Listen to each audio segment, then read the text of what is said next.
you showed me once an amazing lock.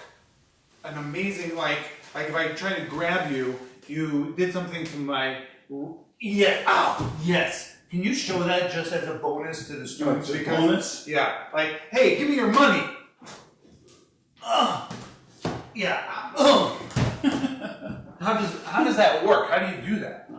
See, so You grab my wrist, right? Yeah. So I put your wrist on top of mine so that you can't get away. Then I twist. And And then then I have no choice. You I feel the can't. pain? I can't stand up. Yeah, you feel the pain Yeah. on your wrist. So anybody could do that to anybody.